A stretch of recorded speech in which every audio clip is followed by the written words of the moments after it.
de ellos no, lo mismo Creative Commons. La gente se junta y trabaja con un objetivo común.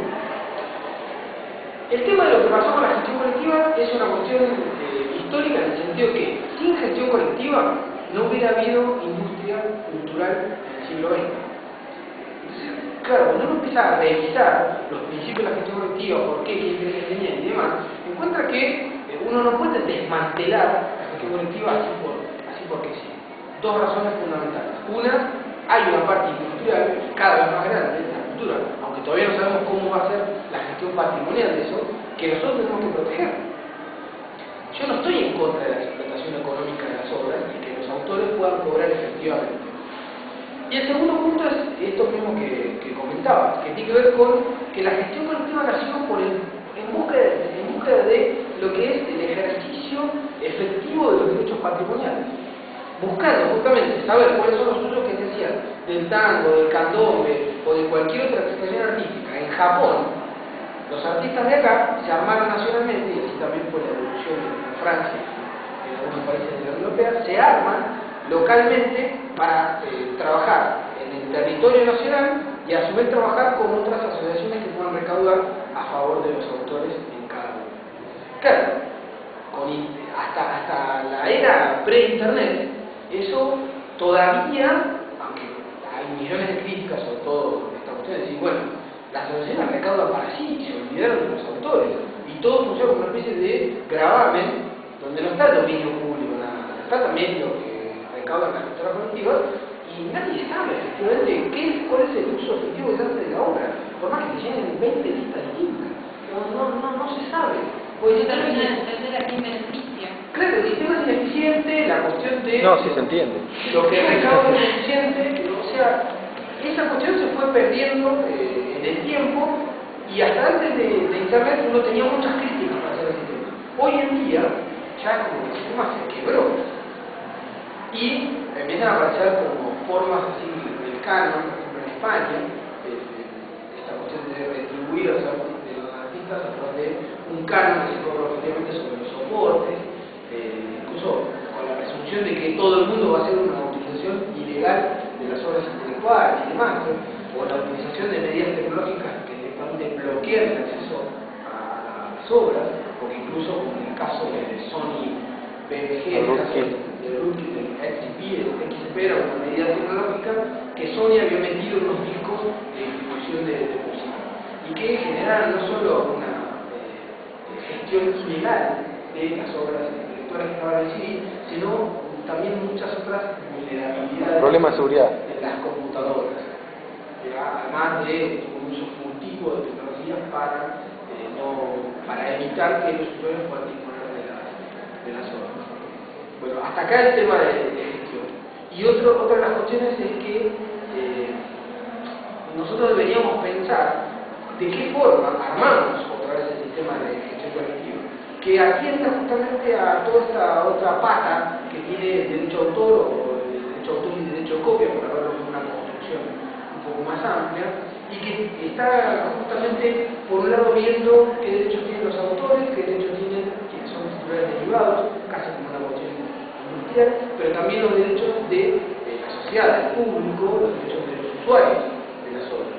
Entonces ahí hay que rearmar el sistema y darle una especie de nueva racionalidad a favor de estos intereses, que empiezan a aparecer desde dónde vienen los intereses. Los intereses industriales, los intereses de los autores, de determinado arte, como música y demás, hay intereses del público, aparecen nuevos apostadores industriales sobre esto. No me quiero olvidar, por ejemplo, de Google, de Yahoo, de muchas otras empresas que también están muy interesados en el tema de lo que va a venir en el actual y cuán libres son las obras para poder adecuar sus modelos de negocio de la naturaleza. Sí, no sé que ustedes, hablando con una persona de música, nos contaba que SADIC tiene algo que se llama así como el impuesto al hueco, que tiene que ver con cómo se reparte la recaudación que hace SADIC de la música que se reparte de los cumpleaños de 15. ¿Impuesto a qué? Al hueco. Resulta que, bueno, a contramano de lo que uno opina, SADIC no sabe qué música se pasa cada cumpleaños, pero cobra es imposible, es un cobro cobra un valor que lo que hace después, acordando de lo que uno piensa, es suma todo ese pozo y lo reparte entre los artistas que más vendieron. No, pues se presume que los que más venden son los más escuchados. Exactamente, pero en realidad no es lo que pasa. Finalmente, cuando uno asiste a una fiesta, sabe que la mayoría de los temas son temas viejos, que son temas que son internacionales. Bueno, y La planta que tuvieron que lograr a la carrera es increíble. Digo, quizás, lo que uno supone es que bueno, ese dinero que está difuso, no se sabe, que es una parte, como de parte del chavo. Claro, digo, estaría bueno que lo metieran incluso en la banda que se están formando, que graban su primer tema, pero bueno, no. Es un reclamo que gran parte incluso los músicos que están afiliados reclaman. O sea, que imagínate que si entre ellos mismos tienen ese tipo de reclamo, es lógico que lo que estamos haciendo, bueno, chiquitos también. Sí. De hecho, creo que el gran desafío no es ir en contra, o estar en contra de la gestión colectiva, No. es casi como, che, no le peguen al resto. Ya sabes, lo agarran entre 5 y por favor suéltenlo. Está claro, ya sé que son ineficientes, que están acusadas de ser foco de corrupción, de que la intervención estatal sobre la gestión colectiva es peor, agrava la situación y demás. Yo creo que el gran desafío está en pensar lo que va a venir. Y además, en la situación de Argentina, tener en cuenta que si nosotros vamos con nuestras propias instituciones, pues ¿cómo hacemos para rearmar? Porque acá el interés es que también las gestoras colectivas de España, de Brasil, de Estados Unidos, forman privadas, gestión colectiva, y estos nuevos procesos que se van dando, que también son formas incipientes de gestión, compiten contra eso. Uno podría decir, bueno, pero la panacea es la liberación de obras. No, en ningún caso.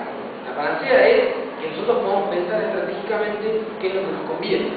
Digo nosotros en el sentido de la construcción colectiva como nación, pero también en la construcción en donde cada uno decide lo que quiere hacer. O sea, es casi una cuestión utópica, pero bueno, ese es el norte. O sea, eso estaría interesante. Digamos, tirarle un par de piedras a Sadaí, a Victoria, bacán. Hablando de utopías, tirar piedras, estaba pensando en, por ejemplo, el centro de estudiantes. No sé, ¿alguien de acá del centro de estudiantes?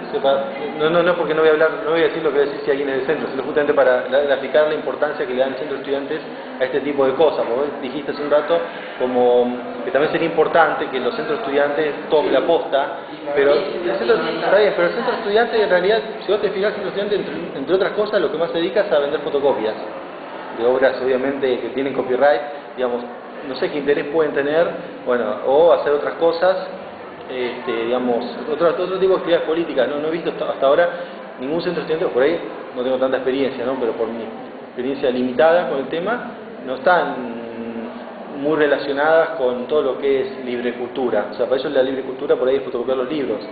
No sé, o sea, ¿qué opinión te merece de si hay alguna posibilidad o cómo tiene que ser esa transición para que el centro estudiante empiece a preocuparse por este tema?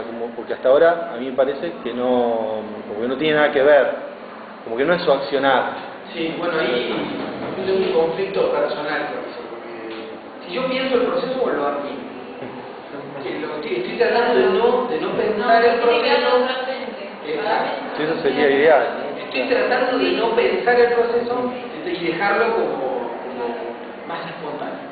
Claro, porque decir que por ahí, para que uno, digamos, uno está, digamos, a favor de este movimiento generalmente cuando se encuentra con una traba con la situación actual y dice, no, entonces estaría bueno que sea, eso por ejemplo el caso del software libre, es como dice, no, mira los problemas del software privativo, entonces apoyamos el movimiento del software libre. Ahora, cuando en vez de una traba, al contrario, uno se beneficia con la situación actual, o sea, digamos, yo no veo que ellos tengan una limitación con el sistema actual, sobre todo con el sistema actual en realidad todos los temas del copyright, las patentes, todo lo que sea, en la práctica ellos no se aplican.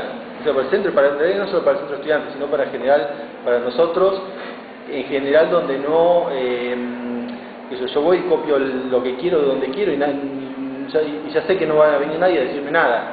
O sea, no tengo una limitación práctica. Como por ahí en otro país donde son más estrictos y sí, te viene, no sé, la policía o la carta del abogado o lo que sea. Acá recién ahora están enterando que existe una asociación que se llama Software Legal y está cayendo en los negocios. Y entonces sí, uno está